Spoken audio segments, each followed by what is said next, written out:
तर नमस्कार मंडळी, स्वागत आहे तुमचं आपल्या नवीन ब्लॉगमध्ये.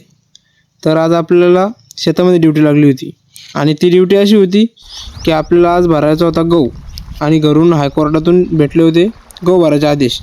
जर आदेश नसते पाळले तर संध्याकाळचं जेवण बंद. म्हणून जेवणासाठी का होईना आपल्याला आदेश पाळावा लागला. त्यामुळं आलो शेतात आणि इथं आल्याबरोबर स्टार्टरला सेल्फ मारला आणि निघालो पुढील मोहिमेवर. मोटर चालू केल्यावर पाण्याला त्याचा मार्गाला लावून थोडा शेतातला व्ह्यू घ्यावा म्हणलं.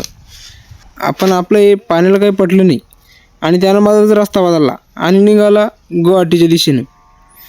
आणि ते त्यांचं सरकार स्थापन करणारच होते. तेवढ्यात त्यांना नीट वाटेल लावले व एवढं सगळं चालू असताना लाईट कुठे शांत बसणार होती. ती म्हणाली मला विसरले वाटतं. आता लाईटचा काय प्रॉब्लेम आहे ते नेमकी सॉल्व करण्यासाठी निघालो आम्ही वावरांना. पहिले गेलो आपल्या फिशच्या पेटीजवळ जाऊन पाहिलं, तिथं काही प्रॉब्लेम नव्हता. मग परत म्हटलं आता एकदा खांब्यावर जाऊन पाहू. खांब्याजवळ गेलो, तिथं काही प्रॉब्लेम नव्हता. काही प्रॉब्लेम नव्हता तरी लाईट याचं नाव घेत नव्हती. मग आता काय करावं.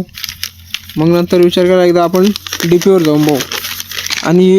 आणि एक गोष्ट सांगायची म्हणजे मित्रांनो, शेतकऱ्यांच्या पाचवीला संघर्ष बोलला राहा. कारण त्याला कधी पाऊस साथ देत नाही तर कधी लाईट साथ देत नाही आणि सर्व एवढं सहन करून पण त्याच्या मालाला कवडीमोल भावात विकावं लागतं. असू द्या, आम्ही शेतकरी आहोत, आम्हाला काय सवय झाली याची.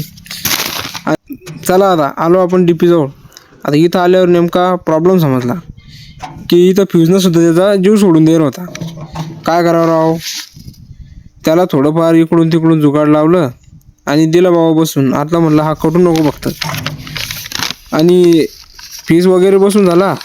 आलो वावरात तर बघतो तर काय, हा आमचा बाबा बिजी होता मोबाईलवर. जवळ जाऊन विचारलं त्याला काय करू राहिला रे. तर तो म्हणतो की काही नाही, मित्राचा कॉल आला होता. त्याला म्हणलं बस जरा फोनवर बोलणं, जरा कामाचं बघा. आणि मग काय लावली त्याला पट्टीची घडी करायला. पट्टीची घडी झाली. म्हणलं उचल आणि जा घेऊन. त्यानं उचलली पट्टी, आता चालला घेऊन. तेवढं शेताचं आगमन झालं आणि त्याच्यासोबत येऊ पण गप्पा मारायला लागला. त्याला म्हणलं गप्पा मारणं बस झालं, आता इकडे ये तू. पहिलं चाल तुला आता बारा देणं शिकवतो. कवर लोक फोनवर बोलतो. तर त्याला लावलं बारा द्यायला. पहा कसा बारा फोडतो हा. आणि बारा फोडता त्यानंच माझा डायलॉग आणला हा.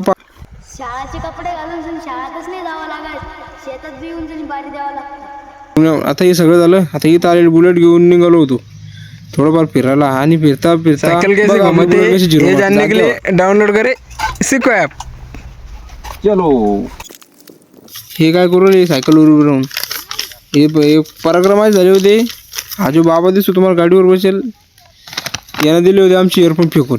आणि तेच इयरफोन काढण्यासाठी आम्ही जीवाचे प्रयत्न करत होतो, कारण काही स्वस्त इयरफोन काही स्वस्त नव्हते. या बाबांनी दिले फेकून. आता हसूराला. चला मग आपले इयरफोन तर निघले, आता आम्ही जातो घरी. तर चला आजचा ब्लॉग इथं संपतो. फक्त तेवढं लाईक शेअर आणि सबस्क्राईब करून घ्या.